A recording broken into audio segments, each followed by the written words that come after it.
She was a dispatcher. While she was working, an officer was killed in the line of duty.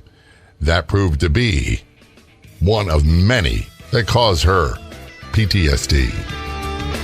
Welcome to the Law Enforcement Talk Radio Show. In the Law Enforcement Talk Radio Show, we are joined by special guests talking about their experiences, the realities of investigating crimes, plus those who have experienced horrendous trauma. Police, first responders, military, and victims of crime share their stories. Hi, I'm John J. Wiley. In addition to being a broadcaster, I'm also a retired police sergeant. Be sure to check out our website, letradio.com, and also like us on Facebook. Search for the Law Enforcement Talk Radio Show. If you want to be a guest on the Law Enforcement Talk Radio Show, simply contact us. It couldn't be easier. You can send us a message on Facebook. Look for and like the Law Enforcement Talk Radio Show page, or email jay@letradio.com. That's JAY@letradio.com. Joining us from California, we have Deborah Green on the Law Enforcement Talk Radio Show. Deborah is a retired police dispatcher, worked for 2 agencies. She was diagnosed with PTSD, which we will talk about in a few moments. Her best way to get all of her details, everything she does, is go to her Linktree. Linktree.com/D911green. That's Linktree.com/D911green. Deborah, thanks for being a guest on the Law Enforcement Talk Radio Show, and thanks for your service, both very much appreciated. Thank you for having me. And this is a topic that doesn't get talked about a lot, and for anybody, any walk of life, but dispatchers in particular are a very underrepresented segment of the population on the show. And I did dispatching for a very short period of time in my career, and I guess say this: being on the phone or being on the radio with an officer in trouble is something I would have a difficult time with. As a matter of fact, I don't watch videos now, but when I do, I want to screaming at them, "Don't go in there, stop!" You know, it's a powerless feeling. So I'm sure it's very difficult for you to talk about these things. It was at one time. It's getting easier as I've been away from the job. But yeah, listening to someone yelling "shots fired" and not being able to do a gosh darn thing about it except get them more help is very difficult. And I never really fully understood how often the dispatchers saved my bacon, for pun intended, very much so. That they would give information, and sometimes it was a love-hate relationship because they were constantly telling you things to do. And sometimes you just want, I don't know about other agencies, but we started as soon as we got our car. We'd have 3 or 4 calls backed up, and the dispatcher would be like, "Are you busy? You got something going on?" And oh, here we go. What's the decomposing body? Whatever it is, it's a bad call. But you know, you got to figure, you guys on the street go from, you maybe have 10 calls, maybe at the most 20 calls a night, and multiply that by 5 for us.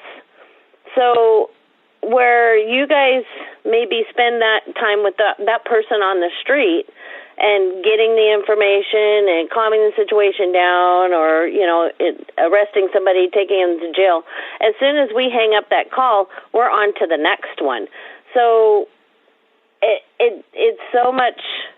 I'm not going to compare our traumas or our stress levels, but it can be a little more stressful at times for us. I can see that, because there's no end. Once you start, it's nonstop. It's call after call after call. Absolutely, and you don't get that stop until your relief gets there and plugs in and takes over for you, and then they start. Yeah, and the thing I was getting at is we had certain dispatchers that were injured police. One in particular, long story short, we had a thing when I was a rookie. We were taught, if you had to go downtown at midnight shift, call them and see if they need anything. And they needed coffee because they were locked down and they couldn't get out. I'm like, okay, I'll get coffee. And long story short, I walked up to deliver coffee and I got to get buzzed into the dispatch area. I did. And the dispatcher went, "Can I help you?" I went, "Yeah, I'm 635 car. Here's coffee." And they looked at me slack-jawed. I'm like, what's the matter? And they were like, you don't look nothing like we thought you did. We always thought you were black. We always thought you sounded like Barry White. And it turns out you're very white. And from that day on, I was known as Very. Every time he called me with a bad call, he'd say, Very, hey, how you doing? Oh, what is it? What? I know it's a bad one. Oh yeah, we had all sorts of nicknames for our guys. I had one deputy that we nicknamed Eeyore because, the oh-poo, it'll never work. Yeah. And he was just that kind of tone all the time. And then when he sounded normal, there was a problem. And it's funny, and I want to get into your story a little bit, but one of the things that amazed me is I grew up watching the Clint Eastwood movies. I grew up watching the Joseph Wambaugh movies about police. And, they always had these witty, smart alecky comebacks after bad situations, and they knocked down a whiskey or two, and they were fine. And that's not the way that things were. When I'd see or hear audio playbacks, so we didn't have video cameras back in the day. When I'd hear the audio playbacks, we would say things, we would have voices, we'd have sounds come out of our mouths that didn't sound cool at all. Was that the experience for you? Oh, absolutely. Absolutely. You just, I don't know how to explain. It just, every once in a while you get somebody and then the transmission that they didn't mean to say. Yeah. Yeah. The oops. But all the time. We learned early on, for example, when you have a foot chase, one of the things you didn't do is you didn't give out a whole lot of information on the radio because no one could understand you. You just give directions, and that was about it. And you wound up getting really winded.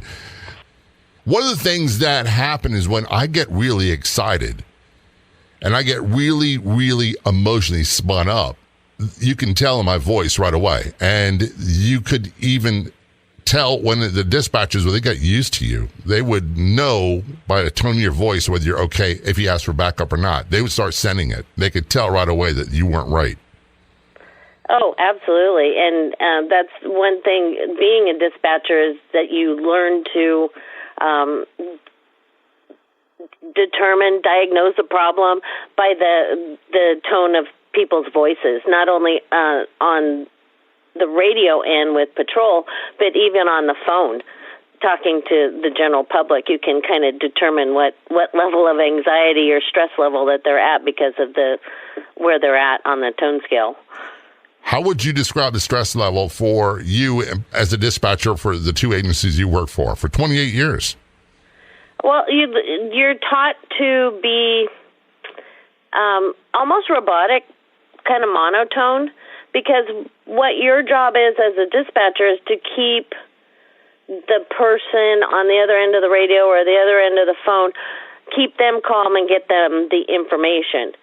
But once you're off that radio, once your foot comes off the foot pedal, then you can break down, then you can be excited or upset or whatever, but keeping that level of composure is essential because you're the one trying to get them help. I have a cousin now who's a dispatcher. I believe it's in North Carolina, and she has been for a few years now. And every now and then we talk, and she starts letting me know that, wow, this is a lot more stressful and physically demanding than she ever realized. People think when I get stressed out, I don't mean I'm a little spun up. When I get stressed out, I am physically exhausted. It's a physical thing as much as it is mental. We're talking with Deborah Green. She's a retired police dispatcher for two agencies, contacts from California, and she was diagnosed with PTSD, which we'll talk about in a few moments. And the best way to get information about her is Linktree, linktree.com/D911Green. This is Law Enforcement Talk Radio Show. We're going to take a short break. I promise you, we'll be right back. One of the questions I get all the time is, how can I show my support for law enforcement? We're all busy. We've got busy lives, but there's something oh so simple you can do with our Facebook page. search for Law Enforcement Talk Radio Show Facebook page. And when you see a post you agree with that resonates with you, share it, especially episodes of the podcast. To do all that, just search for us on Facebook, look for Law Enforcement Talk Radio Show, and be sure to click like.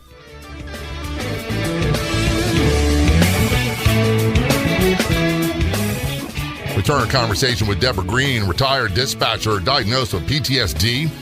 And she was a dispatcher for 28 years for 2 law enforcement agencies. She's now retired.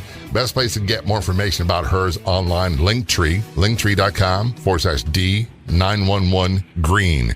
That's D911Green. There you'll find links to all of her social medias as well. Now, I apologize in advance if I didn't get the linktree.com correct. They do some different spelling, but you'll find it. Deborah, you were retired what year? I retired June of 2021. And there was an incident at dispatching where an officer was killed in line of duty. Are you able to talk about that? Oh, absolutely. October 23rd, 2019, we sent some units out to a marijuana grow that there were some suspicious subjects in. When they got there, they were ambushed, shot at. All we heard initially on the radio was shots, the announcement of shots fired and hearing the gunshots. We tried to get the one deputy on the radio, and myself, I was a military police officer at the beginning of my career back in 86 to 92. And so knowing that, you know, there may be a situation that he was in that he couldn't use his voice, we asked him to, you know, just click the radio. If you're able to, click the radio just so that we know he was okay. And there was nothing back. And, you know, the feeling of helplessness, trying to get him all the help that we could get. And during this incident, the deputies on scene told us that he had been the one deputy had been put into an ambulance and sent to the hospital. So at that time, while you're dispatching, you kind of put that in the back of your mind and say, okay, he's in an ambulance, he will be fine. And you continue on with the job that needs to be done, keeping those guys safe out there until the suspects are arrested. And because there was still live fire going on, there was still a shootout and whatnot. And so this event lasted for about 3 hours, where we had other agencies coming in to help. We had air support by Highway Patrol, and I stayed on the radio until the second suspect was arrested. And then by that time, things are happening behind the scenes that we had day shift come in early. So at 4:30 in the morning, I was released from the radio so that I could start with the peer support stuff. But yeah, that was a very traumatic evening, and one that I will definitely never forget. 3 hours is a very long time. Most of these things are over with in seconds, 15, 20 seconds, and that can seem like an eternity. To be in a firefight for 3 hours, I can't even begin to imagine that. Well, it wasn't actually a firefight for 3 hours, but that initial, it maybe 15, 20 minutes when they got there. That's still an eternity. I mean, for someone on a scene, it's a lifetime. For a dispatcher, and I can't begin to imagine, Deborah, being on the other end of the radio. It must have seemed like it was 2-3 hours to begin with. Yes, it did. You know, because you're not getting the updates as you would in a safe situation, because them just talking could have put them in danger. Just from the sounds, because where it was located was a very rural area of the county. So it was taking a long time for the back. There were 4 officers there to begin with, but it was taking 15, 20 minutes for people just to get there from other parts of the county. So, you know, it was a very long time. And, you know, just the silence in between my transmissions was, I don't know, what would you call it, deafening? Yeah. Just the anxiety that was building up. Are they okay? Is everything fine? Just there was a lot going on. And luckily I had a crew working in dispatch that did all the background work that needed to be done and allowed me to focus completely on what was going on out in the field.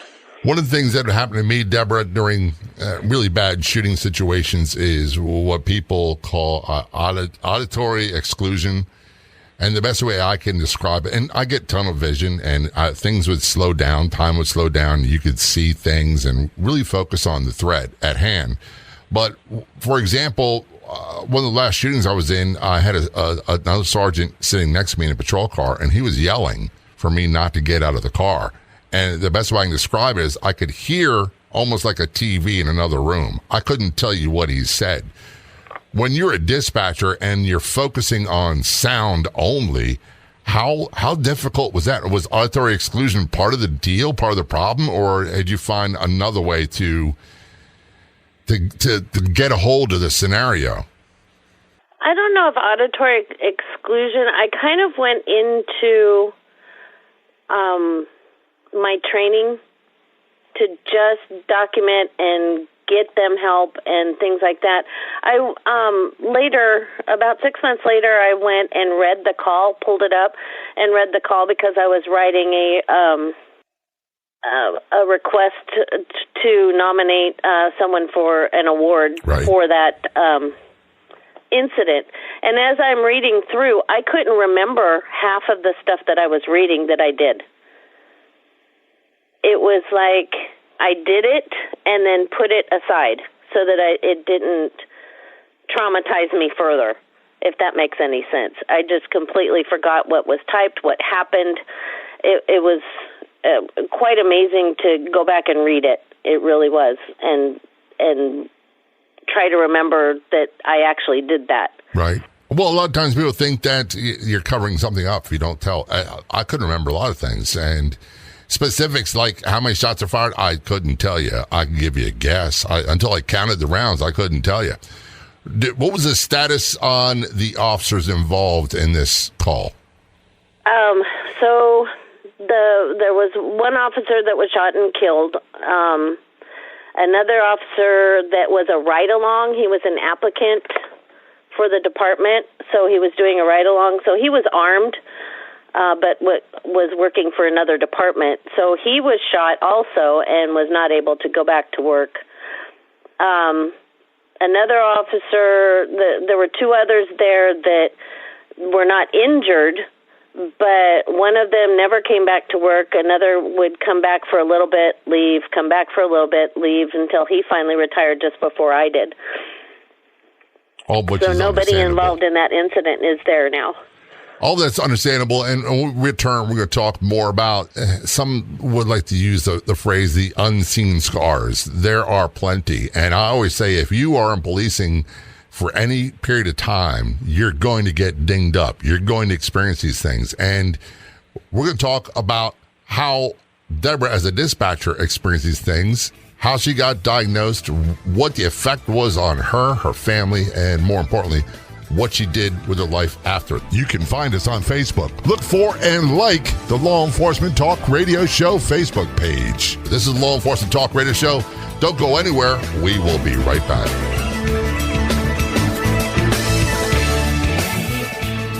Be sure to follow the Law Enforcement Talk Radio Show and podcast on the Newsbreak app.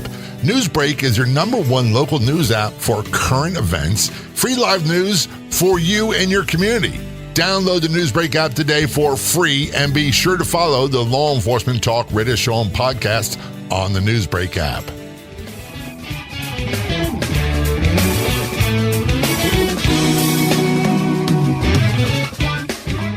Returning to our conversation with Deborah Green on the Law Enforcement Talk Radio Show. Deborah is retired police dispatcher, 28 years dispatching for 2 different agencies in California. She was diagnosed with PTSD, part of which was caused by the incident she just talked about.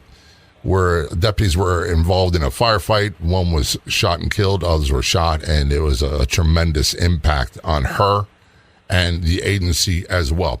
Get more details about her online. Go to Linktree, linktree.com/D911Green. That's D911Green. Got to ask you this question, Deborah. You did 28 years as a dispatcher, and I understand the big things. I always say this. I policed back in the day before we had terms like critical incidents or peer support or debriefing. We didn't have any of that stuff. We've gotten much better as an industry with these really big things, but we seem to be really falling short, in my opinion, in my experience, on the everyday grind. And I'm sure the grind for dispatchers was just as bad as those on the street. So the question I've got for you is, when this incident came up where the officer was killed, others were shot, were you okay, or were you experiencing problems from dispatching before that? Well, you don't get out of this profession without it affecting you. This wasn't my only critical incident. I had several officer-involved shootings throughout my career. And the first one, there was no peer support. There was no, it was just, suck it up, come back tomorrow. Because you're a dispatcher, this doesn't affect you. Well, they didn't realize that, I'm in tears crying because it did affect me. I cried on the way home. I cried on the way back to work. It took several months for me to get through that. And it got better each one, but each one we had better acknowledgement of what people were going through. So I had maybe 4 or 5 where we had, dispatch was actually invited to at least the tactical debriefings. And our first mental health debriefing wasn't until 2015 when we had a shootout between deputies and a barricaded subject. And we had a therapist in the room and talked to us, but it wasn't where it was in 2019 where as soon as I was off the radio, we had peer support there. They were set up. They pulled everybody from dispatch into a room and talked to us, let us go home and come back for another briefing 2 days later. But after the initial month or so, there was really no follow-up. So we have this type of situation. We're getting better, but we're not there yet. No, I agree. And again, I've never been in the dispatcher's perspective. So my time dispatching was very, very limited. So I really can't draw a comparison. One of the things that you said that really resonated with me was we had a saying, and they used to tell us when we were young in the police department, suck it up, Buttercup. You're Baltimore police. That's how they talked, police. And you got a job to do. You can lick your wounds later.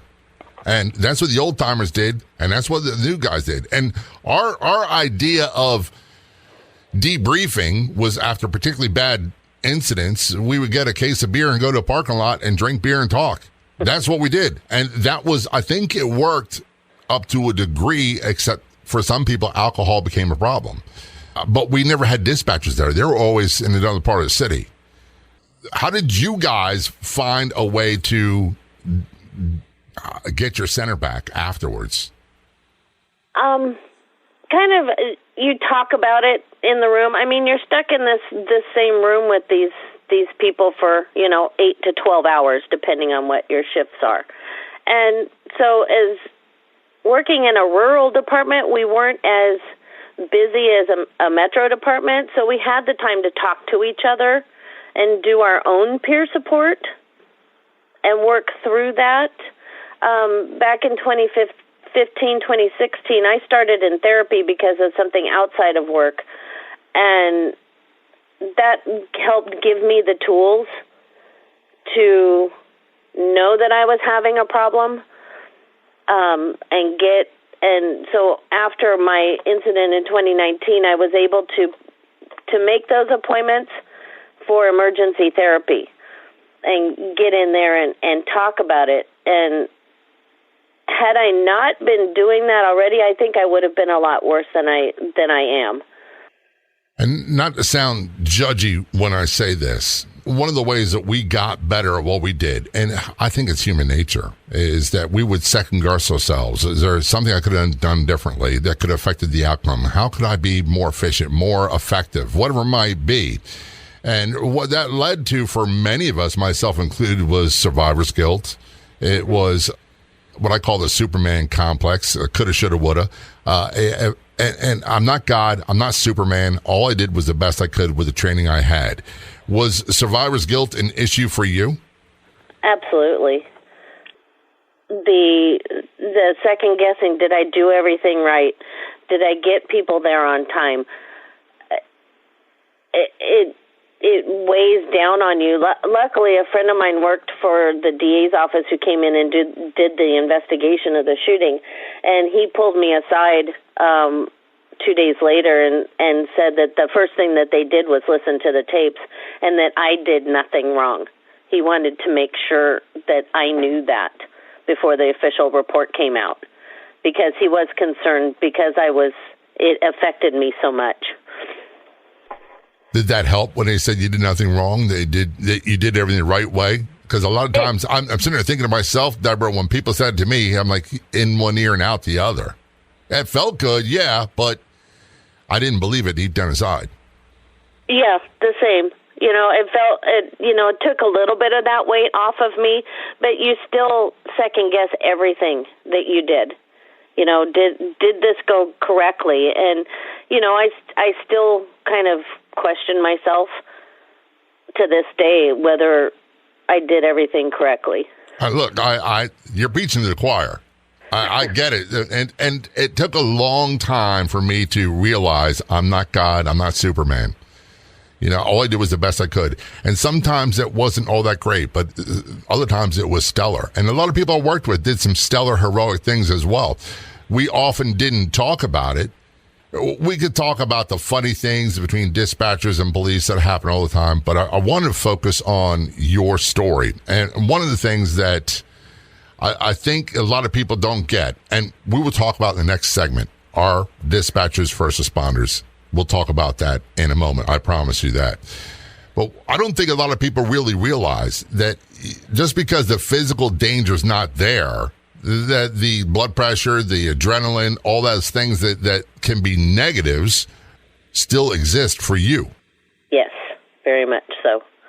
Anxiety, depression, all the, I have high blood pressure, I have heart issues, I have diabetes, all of this, the traumas all contributed to my health issues. And the emotional damage had a negative effect on you and your family as well, I can imagine. Yes. Early retirement is not something that one wants to do. Basically being forced into retirement, I was not given a choice. It was determined for me. I wasn't planning on actually retiring until, July of this year. And, having to retire in 2021, there's a lot of emotions that go along with being forced into retirement. Right. Yeah, that call was made for me, too. It wasn't my choice. It was, part of it was 6 of one, half does the other. But I planned to do 25 years and reach a higher rank than I did. And my career was cut short 11 years and 4 months. And I always felt like I didn't go out on my terms. We're talking with Deborah Green, retired police dispatcher, 28 years. Best way to get more details about her is Linktree. Linktree.com/D911Green. When we return, we'll talk more about the PTSD she's diagnosed with, the progress she's made, and what she does with her life today. If you want to be a guest on the Law Enforcement Talk radio show, simply contact us. It couldn't be easier. You can send us a message on Facebook. Look for and like the Law Enforcement Talk radio show page, or email jay@letradio.com. That's JAY@letradio.com.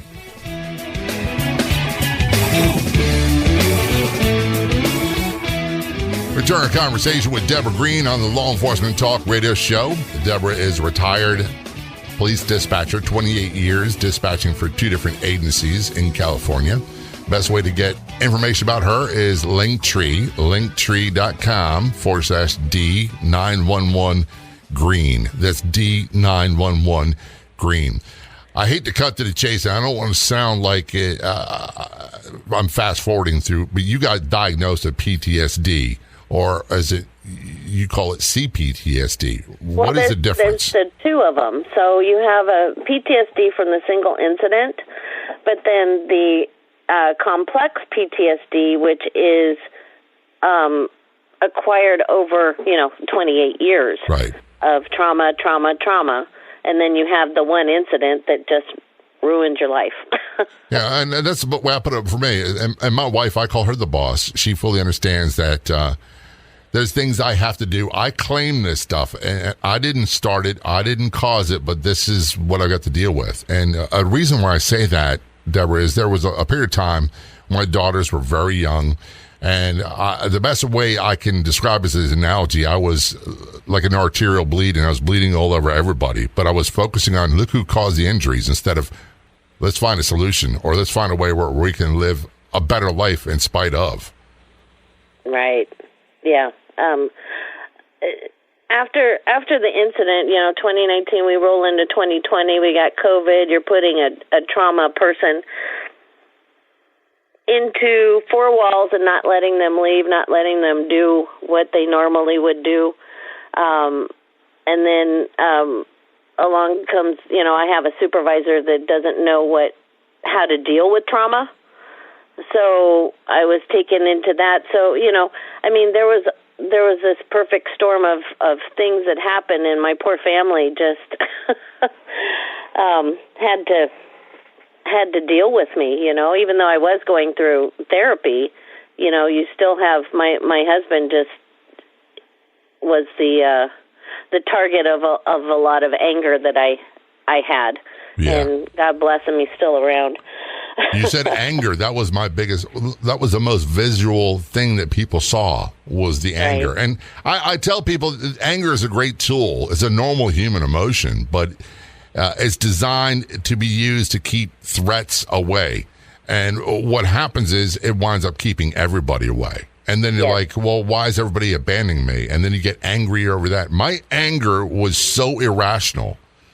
I would go from being, my wife would call them, my ex-wife now, mini vacations, where I would just totally disassociate. It'd say a simple thing to me, and next thing you know, I would be out of control. And they would think, what is wrong with this guy? He's a jerk. Well, no, there was an injured person there. And I'm much, much better today than I was. But they caught the brunt of it. And it wasn't fair. They didn't sign up for that. No, they don't. They don't know what your kids grow up in it, and it's kind of normal to them. But luckily I had, my kids were older when this happened, and they were, my family was my rock. They understood. We went through like I said, I had been in therapy for a while for another incident, so they knew that I was having issues that way. And, I've learned to, do my boundaries and talk. After I started therapy, my husband and I, we had a better relationship because I was talking again, where I wasn't, for all those years. It's part of the law enforcement thing. When you come home, you don't talk to your family because you're trying to protect them from what you're hearing and seeing. And, it's a tough thing. I got to hand it to the families of law enforcement that have stuck it through and are still there for their person. Part of your conversation reminds me of being a much younger guy in the police academy. And I was turning 22. I went in at 21. And I really didn't know anything. I thought I knew it all back then. But we had a major who seemed like an ancient person at the time. He must have been in his 40s. And he said the average life expectancy for Baltimore police then was 52. And the average life expectancy for American men was 72. And I'm estimating now, but they say that the average life expectancy for American men is 78, and for police it's 58. And the chief reasons being, mental health, poor physical health, poor eating habits, drinking too much, all those things. And what we didn't talk about was PTSD and how it affected people and how it cut people's lives short and how it really damaged the people that were most important to them. Am I missing anything? Nope. You nailed it on.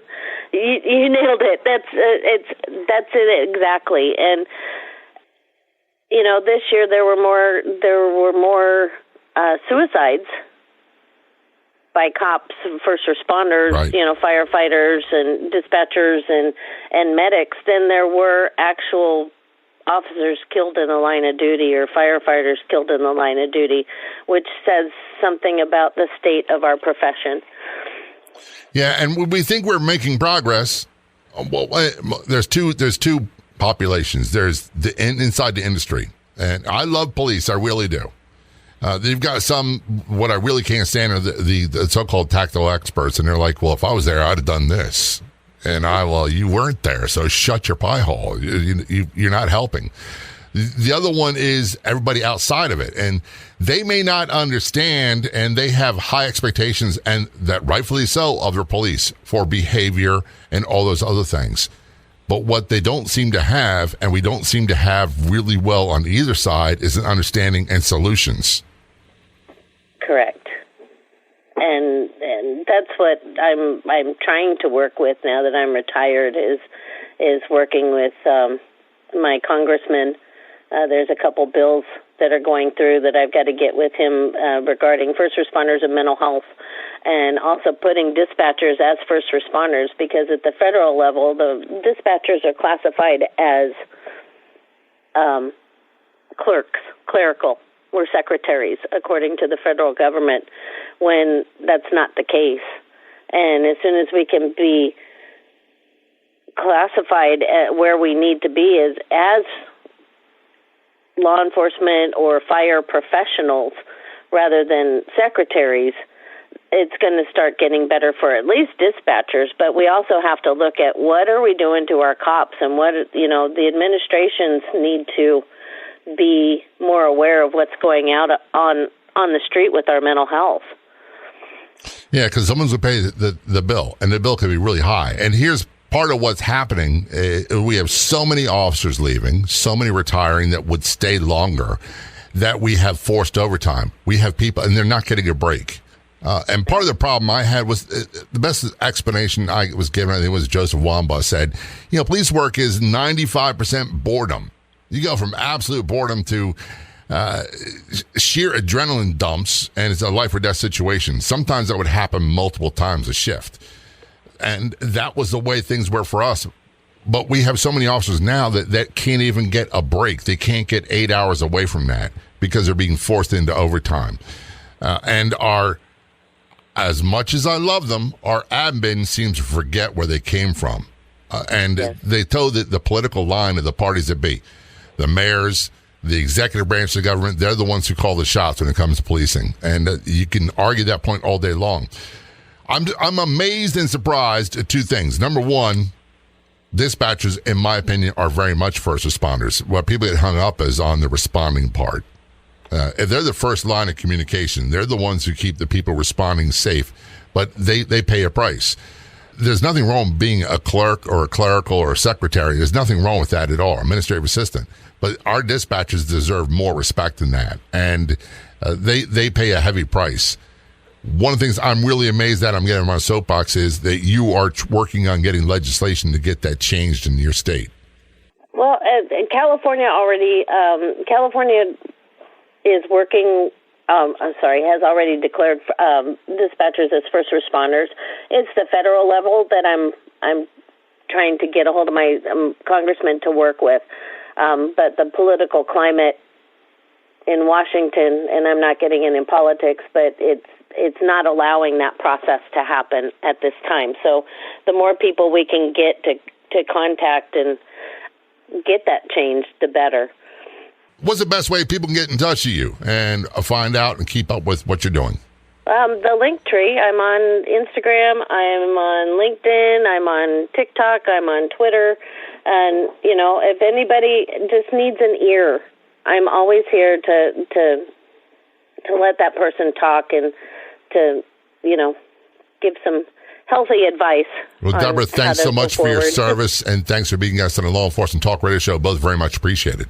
Thank you so much for letting me come on. I'd like to thank our guests for coming on the Law Enforcement Talk Radio Show. The Law Enforcement Talk Radio Show is a nationally syndicated weekly radio show broadcast on numerous AM and FM radio stations across the country. We're always adding more affiliate stations. If you enjoyed the podcast version of the show, which is always free, please do me a favor and tell a friend or two or three. I'll be back in just a few days with another episode of the Law Enforcement Talk Radio Show and Podcast. Until then, this is John J. Wiley. See ya.